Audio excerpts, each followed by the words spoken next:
오늘 하나님의 말씀은 야고보서 2장 14절부터 26절까지 말씀입니다. 신약성경 372쪽에 야고보서 2장 14절부터 26절까지 말씀을 함께 봉독하겠습니다. 내 형제들아, 만일 사람이 믿음이 있노라 하고 행함이 없으면 무슨 유익이 있으리요? 그 믿음이 능히 자기를 구원하겠느냐? 만일 형제나 자매가 헐벗고 일용할 양식이 없는데 너희 중에 누구든지 그에게 이르되 평안히 가라, 덥게 하라, 배부르게 하라 하며 그 몸에 쓸 것을 주지 아니하면 무슨 유익이 있으리요? 이와 같이 행함이 없는 믿음은 그 자체가 죽은 것이라. 어떤 사람은 말하기를 너는 믿음이 있고 나는 행함이 있으니 행함이 없는 내 믿음을 내게 보이라. 나는 행함으로 내 믿음을 내게 보이리라 하리라. 내가 하나님은 한 분이신 줄을 믿느냐? 잘하는도다. 귀신들도 믿고 떠느니라. 아, 허탄한 사람아, 행함이 없는 믿음이 헛것인 줄을 알고자 하느냐? 우리 조상 아브라함이 그 아들 이삭을 제단에 바칠 때에 행함으로 의롭다 하심을 받은 것이 아니냐? 네가 보거니와 믿음이 그의 행함과 함께 일하고 행함으로 믿음이 온전하게 되었느니라. 이에 성경에 이른 바 아브라함이 하나님을 믿으니 이것을 의로 여기셨다는 말씀이 이루어졌고 그는 하나님의 보시라 칭함을 받았나니 이로 보건대 사람이 행함으로 의롭다 하심을 받고 믿음으로만은 아니니라. 또 이와 같이 기생 라합이 사자들을 접대하여 다른 길로 나가게 할 때에 행함으로 의롭다 하심을 받은 것이 아니냐. 영혼 없는 몸이 죽은 것 같이 행함이 없는 믿음은 죽은 것이니라. 아멘. 여러분은 어떻게 생각하십니까? 구원은 받기가 쉬울까요? 어려울까요? 구원은 어떻게 받습니까? 구원은 내가 행한 일, 나의 노력, 나의 업적은 아무 상관없이 오히려 하나님이 내게 행하신 일, 그 위대한 일에 집중하고 그것을 믿음으로 받아들이는 것입니다. 바로 하나님의 기름 부음을 받은 예수 그리스도를 유일한 구주로 믿고 영접하면 구원을 받죠. 이렇게 보면 구원받는 일은 참 쉬운 일입니다. 예수님만 믿으면 되니까요. 예수님이 십자가에서 내 죄를 대속하여 돌아가시고 다시 부활하셨음을 믿을 때에 내 의가 아니라 예수님의 의로서 나도 의인처럼 인정을 받게 됩니다. 의인이라고 칭함을 받고 그래서 심판을 면하고 하나님 나라에 들어가는 것이 바로 우리가 바라는 궁극적인 구원입니다. 여러분, 그러니까요, 우리가 조심해야 되는 것이 있습니다. 신앙생활을 하면서 내 공로와 내 업적들, 교회를 위해 그동안 내가 쌓아 올린 모든 어떤 자랑과 많은 행위들을 앞세우면서 그런 것들을 생각하고 든든히 여기는 것은 여전히 자기 자신을 계속 율법의 저주 아래에 두는 것과 같은 것입니다. 갈라디아서 3장 10절 말씀인데요. 함께 보겠습니다. 무릇 율법 행위에 속한 자들은 저주 아래에 있나니 기록된 바 누구든지 율법책에 기록된 대로 모든 일을 항상 행하지 아니하는 자는 저주 아래에 있는 자라 하였음이라. 아멘.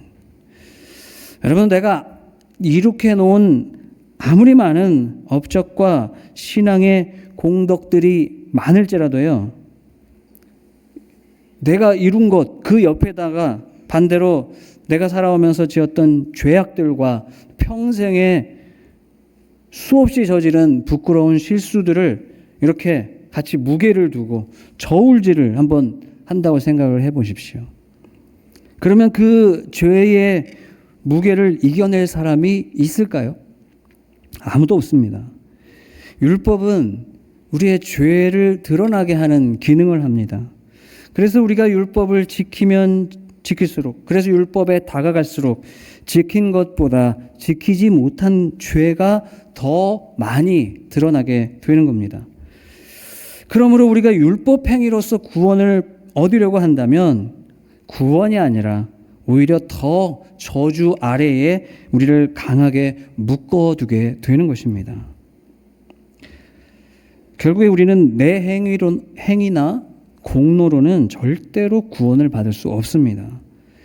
내 행위가 아니라 하나님이 행하신 행위, 하나님의 그 위대한 행위, 예수 그리스도의 공로로만 구원받을 수 있는 겁니다. 바로 이것이 사도 바울이 일평생 강하게 선포했던 오직 믿음으로써 의롭게 된다라고 하는 소위 이신칭의의 가르침입니다. 그런데 여러분, 많은 성도들이 이 이신칭의의 교리를 크게 오해하는 경우가 있습니다. 그래서 바른 신앙생활을 못하면서도 그게 바른 줄 알고 잘못된 신앙생활을 하거든요. 크게 두 가지 경우인데요. 첫 번째는 율법으로 구원받을 수 없다는 것을 잘 압니다. 그런데 실제로는 율법주의의 신앙에 여전히 빠져 있는 경우입니다. 다른 누구의 얘기가 아니라 저와 여러분이 이런 실수에 잘 빠질 수가 있거든요. 여러분, 우리가 언제 율법주의에 빠질까요?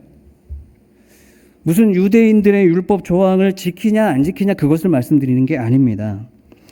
우리가 어떤 행위나 또 내가 노력한 것들, 내 공로들을 생각하면서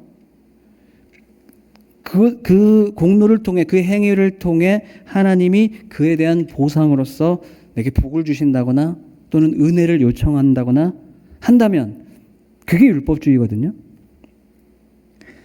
조심스러운 말씀이긴 하지만요. 여러분, 주일 성수를 한번 생각해 보십시오. 주일 성수라는 표현 자체가 성경에 나오는 것은 아닌데요. 그냥 우리가 통상적으로 잘 쓰는 말이니까 그냥 저도 그렇게 쓰겠습니다. 주일 성수는 신앙생활의 기본이죠. 주일에 예배를 안 빠지고 잘 드리는 겁니다. 그런데 여러분, 주일 성수가 율법주의가 될 수 있습니까? 있습니다. 저는 국민학교를 졸업했습니다. 국민학교 아시죠? 저는 국민학교 4학년 때 처음 교회를 다니기 시작했어요. 그리고 바로 다음 해인 5학년, 6학년을 연속으로 주일을 한 번도 빠지지 않은 출석 왕이 되었습니다. 어떻게 그랬는지 아십니까? 그때 교회학교 선생님이 이렇게 가르쳐 주셨기 때문입니다. 그 선생님은 우리가 주일 예배를 안 빠지고 잘 참여하는 것은 천국에 갈 때 천국 가는 사다리를 하나하나 쌓는 것이라고 가르쳐 줬습니다. 그래서 주일을 하루 빠지면 나중에 천국 사다리에 그 빠진 날 하루 빈틈이 생기게 되고, 그러면 이제 천국 갈 때 고생을 하게 된다는 겁니다.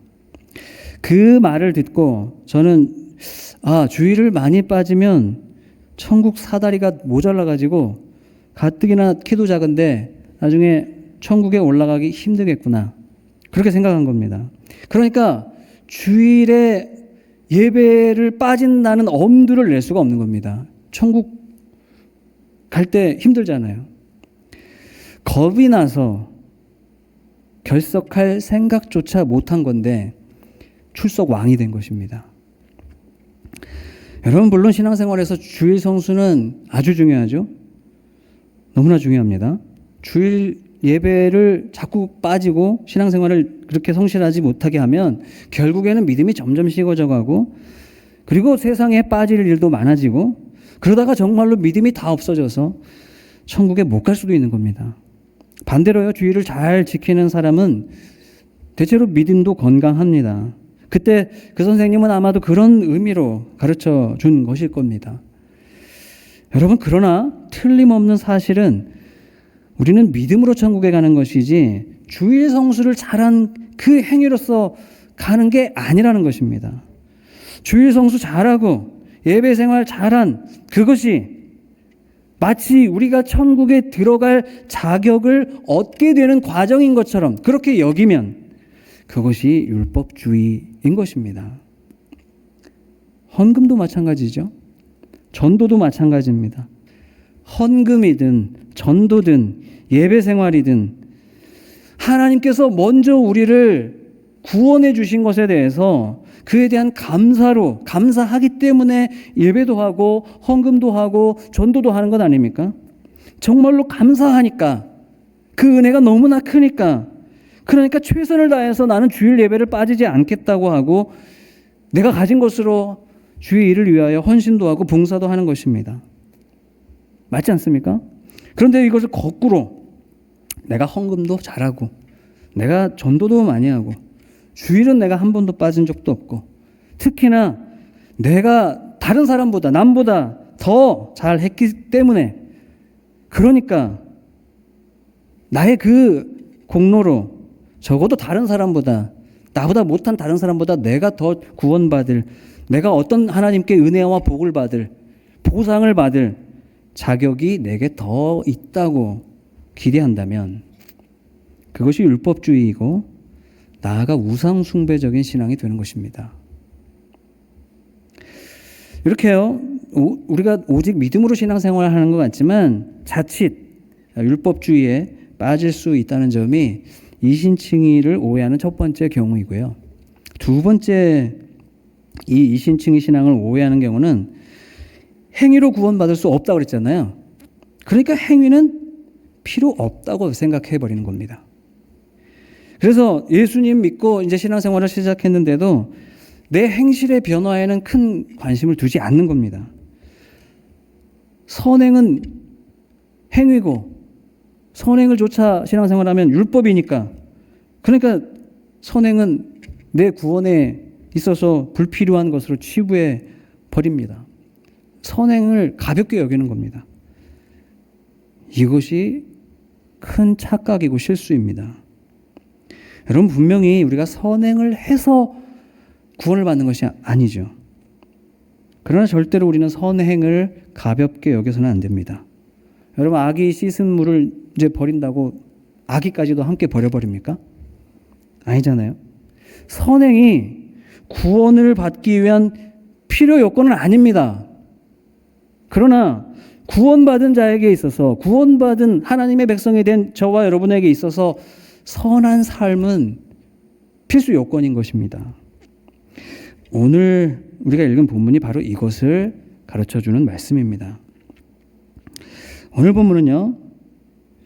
한마디로 말해서 그 이신칭의 신앙을 혹시 오해하고 있을지 모르는 성도들에게 올바른 신앙, 올바른 믿음을 가질 수 있도록 바로 잡아주는 가르침입니다. 오늘 우리가 읽은 본문 9절은 13절이나 되는데요. 이 13절의 말씀이 사실은 단 한 가지의 핵심 주제를 반복해서 말씀하고 있습니다.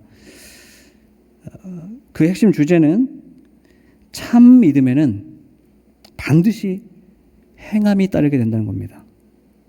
믿음이 진짜라면 틀림없이 행함이 동반된다라는 것이 오늘 우리가 읽은 본문 9절의 핵심입니다. 빠르게 한번 볼까요? 14절 한번 다시 보겠습니다. 내 형제들아 만일 사람이 믿음이 있노라 하고 행함이 없으면 무슨 유익이 있으리요? 그 믿음이 능히 자기를 구원하겠느냐? 17절 너무나 잘 아는 말씀이시죠? 이와 같이 행함이 없는 믿음은 그 자체가 죽은 것이라. 20절도 볼까요? 아 허탄한 사람아 행함이 없는 믿음이 헛것인 줄을 알고자 하느냐. 22절 내가 보거니와 믿음이 그의 행함과 함께라고 행함으로 믿음이 온전하게 되었느니라. 또 26절도 보겠습니다. 영혼 없는 몸이 죽은 것 같이 행함이 없는 믿음은 죽은 것이니라. 아멘.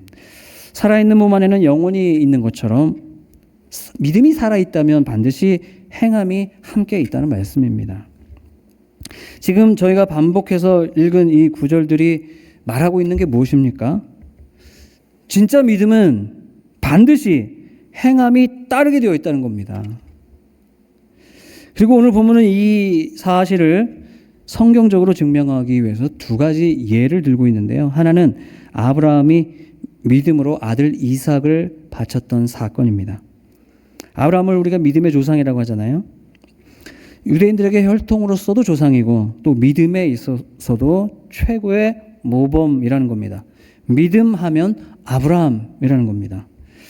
하나님께서 이 아브라함의 믿음을 인정하셨습니다.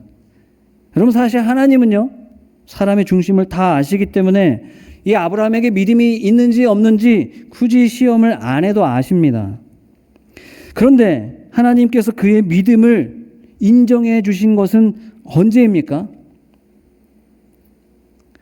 이삭을 제물로 바친 그 행위를 보고 그때 진짜 믿음이 있다고 인정을 해 주셨습니다. 그러니까 이렇게 믿음의 조상인 아브라함도 믿음이 이미 있어요. 그러나 그 믿음에 함께 행함이 뒤따를 때 의롭다 여기심을 받았다고 야고보 말씀이 변증하고 있는 겁니다. 또 기생 라합의 이야기가 있죠. 라합은 여리고 성에 살던 이방인이고 직업은 일종의 성매매 여성이었습니다.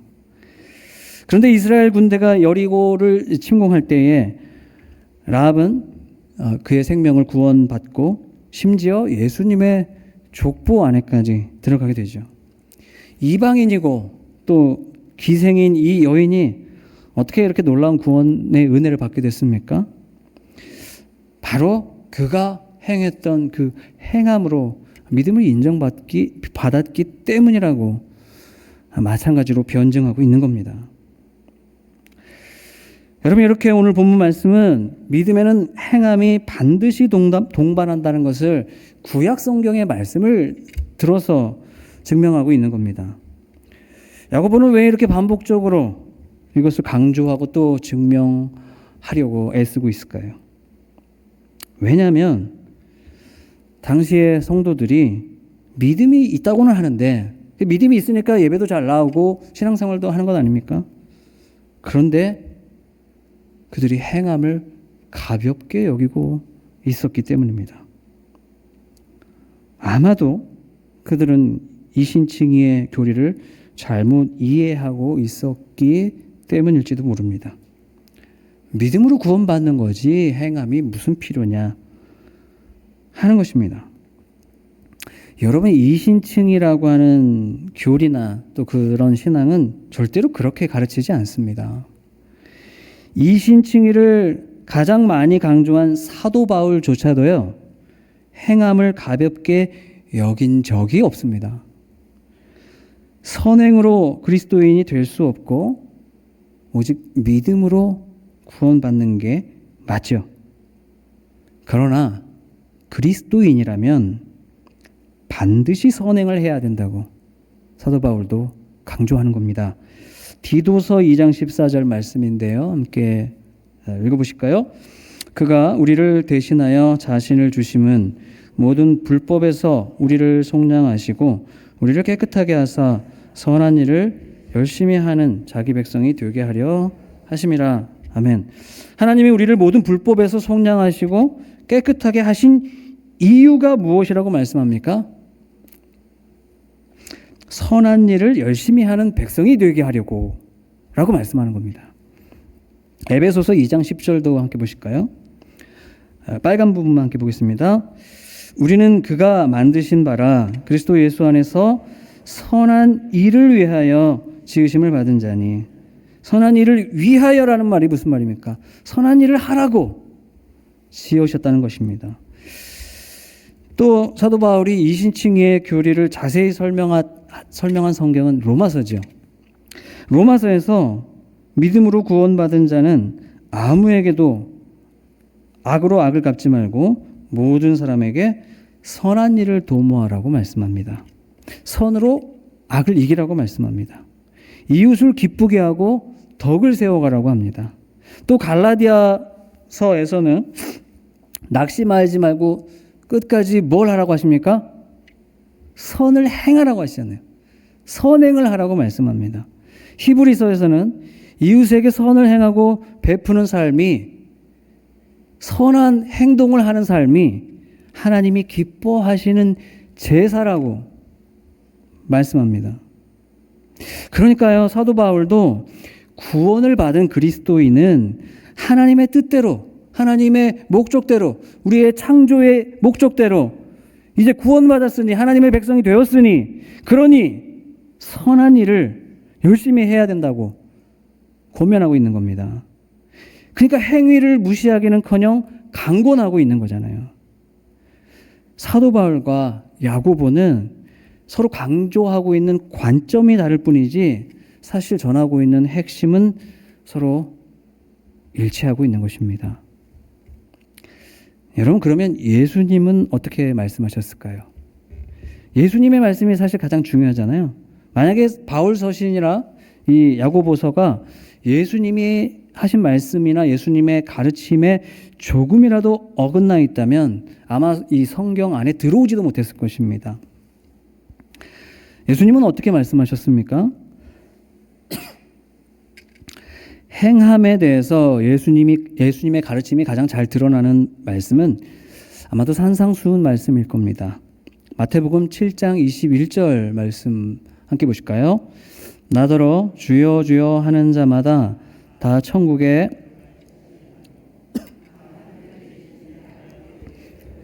행하는 자라야 들어가리라.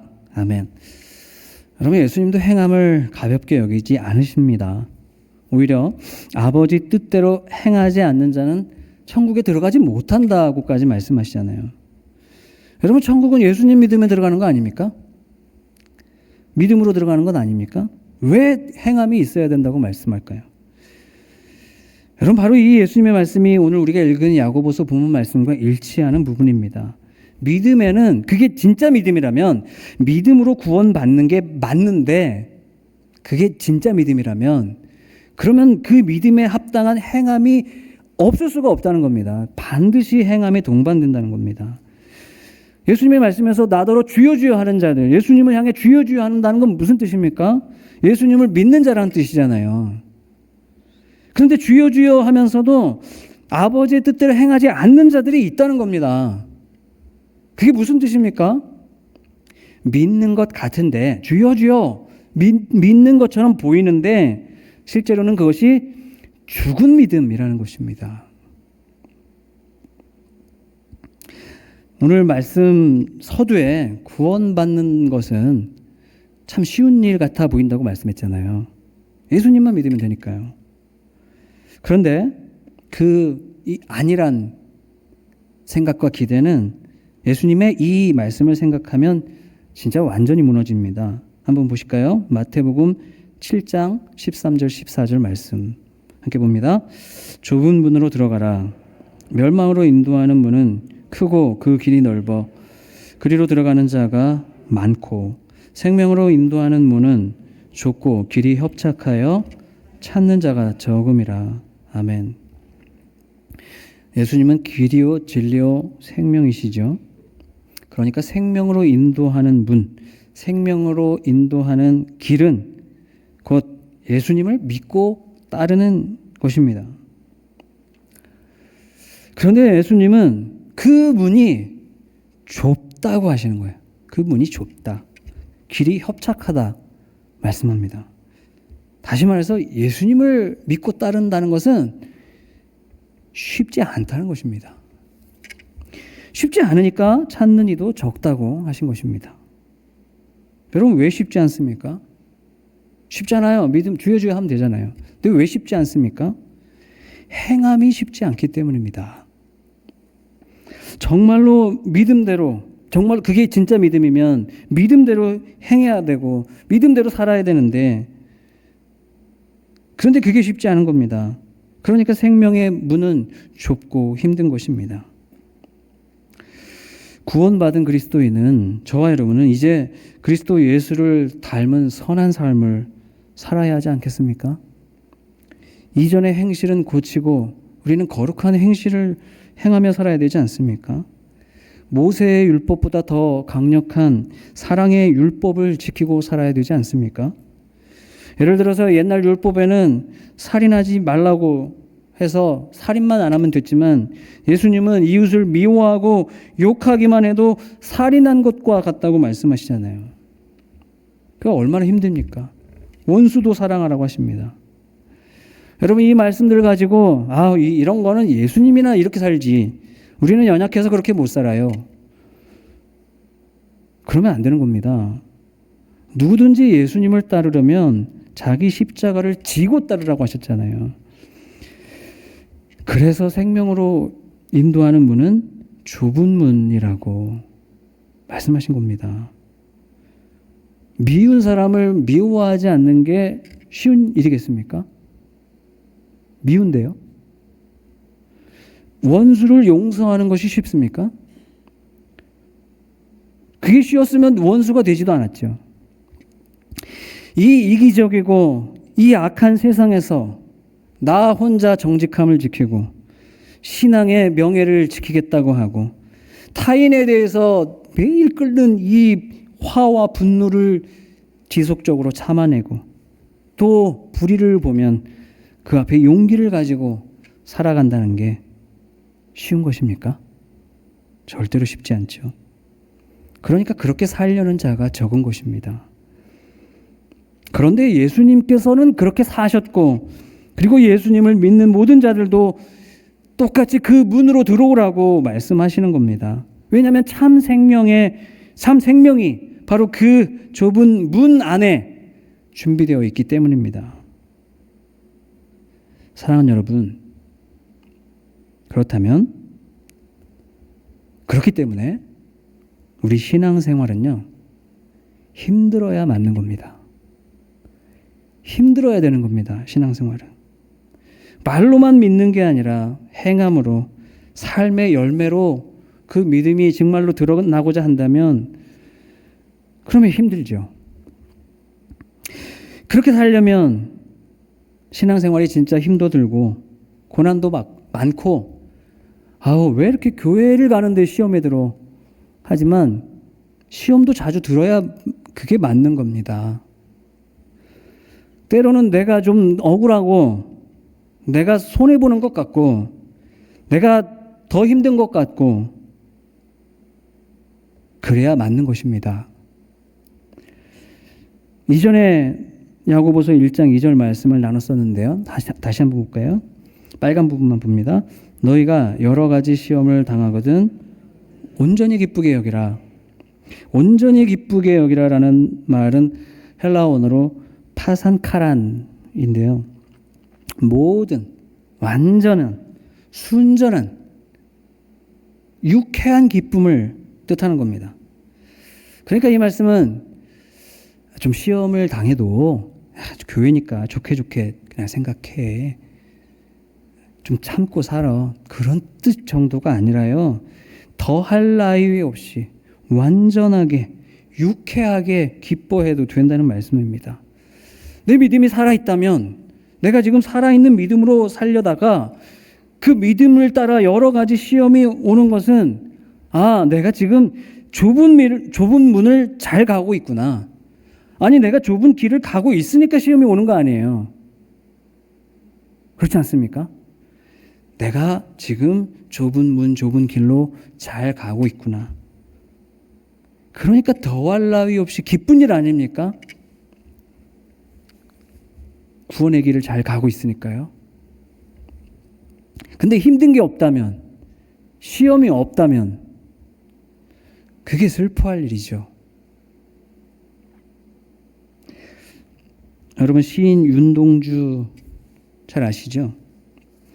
윤동주의 쉽게 쓰여진 시라는 시가 있는데요. 다 읽고 싶지만 너무 좋은 시라 그 중에 이런 구절만 불러갑니다. 인생은 살기 어렵다는데 시가 이렇게 쉽게 쓰여지는 것은 부끄러운 일이다. 시인은 육첩방 남의 나라 창밖에 밤비가 속살거리는 중에 이 시를 적어 내려갑니다. 육첩방은 일본식 다다미 방을 말하는 것입니다.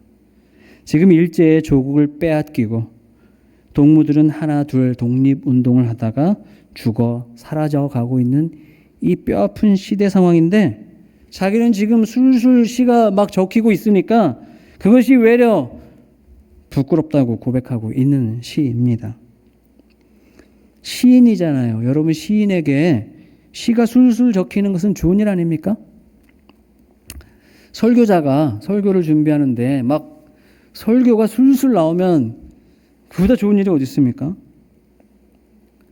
그런데요, 설교자라고 써서 막 속에는 미움과 분노가 막 가득 찬 상태에서 원수를 사랑하라고, 용서하라고 술술 막 설교가 잘 나오면 그게 좋은 것입니까? 그게 부끄러운 일이잖아요. 예수님을 따른다고 하면서, 우리가 예수님의 제자라고 하면서 자기 십자가를 지고 지금 주님을 쫓아가는 그런 신앙생활을 하고 있다고 하면서 사실상 우리 삶에는 무슨 십자가를 진 것 같은 아무 무게감도 없고 삶의 자기 희생도 없고 막 새 생명을 잉태하고자 하는 그 출산의 고통도 없고, 근데 신앙생활은 술술 아무런 문제 없이 잘 된다면 그것이 이상한 일 아닙니까? 부끄러워할 일 아닙니까? 믿는 사람은 반드시 하나님의 뜻대로 행하게 되고, 그러다 보면 자연히 우리는 내 본성과 내 욕심을 거슬러서 살 수밖에 없는 겁니다. 자기를 부인하고 자기 십자가를 져야 예수님을 따를 수 있는 거잖아요.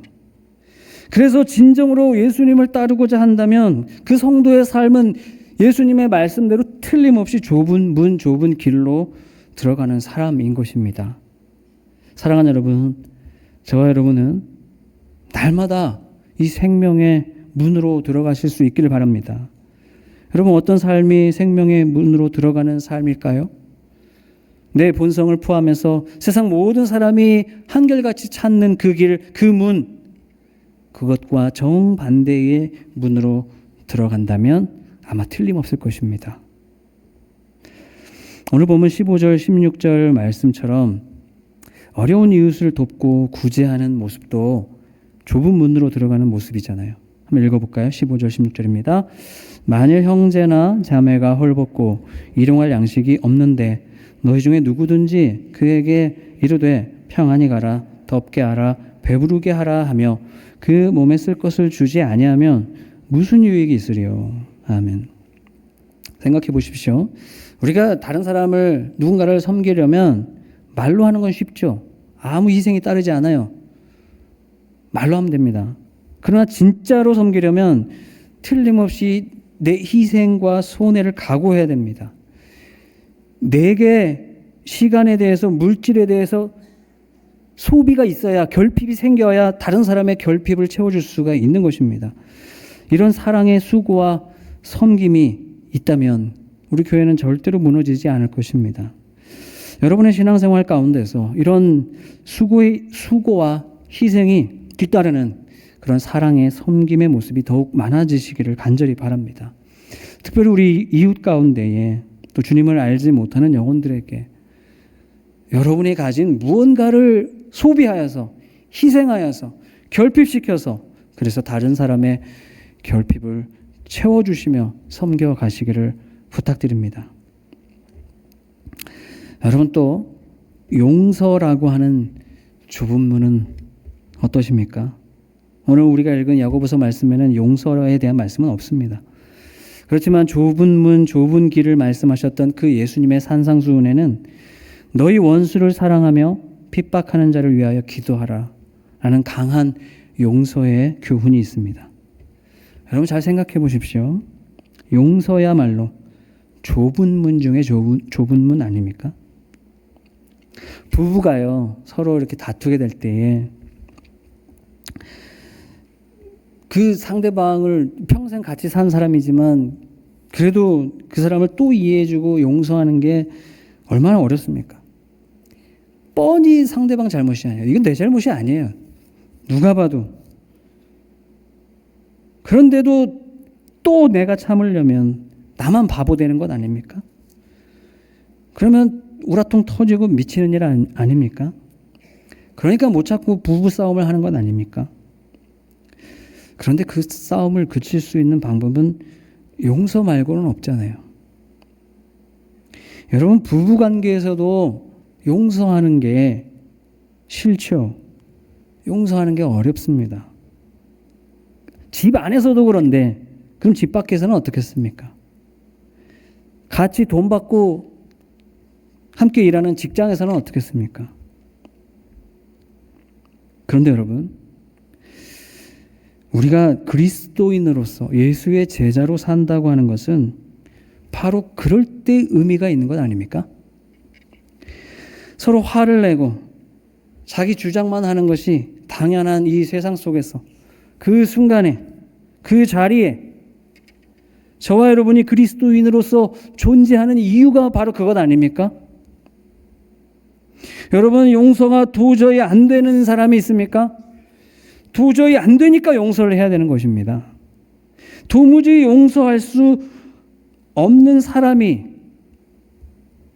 그리스도의 사랑으로서 용서해야 할 그 사람인 겁니다. 도무지 나는 납득할 수 없고 용서할 수 없는 그때가 바로 용서해야 할 때입니다. 그 때를 위해서, 그 사람을 위해서, 그 자리를 위해서 저와 여러분이 그리스도인이 된 것 아닙니까? 용서는 지금 내 믿음이 내 행함과 함께 일한다고 하는 진짜 증거 아닙니까? 용서로서 우리의 믿음이 온전해지는 것입니다. 용서야말로 자기 부인이고 자기 십자가인 것입니다. 용서야말로 그거야말로 진짜 좁은 문이라서 그 안에 틀림없이 생명이 있고 진짜 기쁨이 있는 것입니다. 사랑하는 여러분, 구원과 생명의 문은 좁고 협착한 길로 들어가야 하는 것입니다. 진짜 살아있는 믿음으로 살려다 보면 여러 가지 시험을 만나는 게 당연한 것입니다. 그때 기뻐하시기 바랍니다. 잘 가고 있는 것이기 때문입니다. 막연하고 습관적인 신앙생활이 아니라 정말로 행함이 있고 열매가 있는 그런 신앙이 되시기를 바랍니다. 사랑의 쑥으로서 이웃을 섬기고 미운 사람, 진짜 참을 수 없는 사람 한 번 더 참아주고 또 용서하시기를 부탁드립니다. 그래서 아브라함이 그 행함으로 마침내 의롭다고 여김을 받은 것처럼 올 한 해 저와 여러분의 믿음도 그 행함으로 의롭다 인정받으며 더욱 온전해져 가시는 한 해가 되시기를 간절히 바랍니다.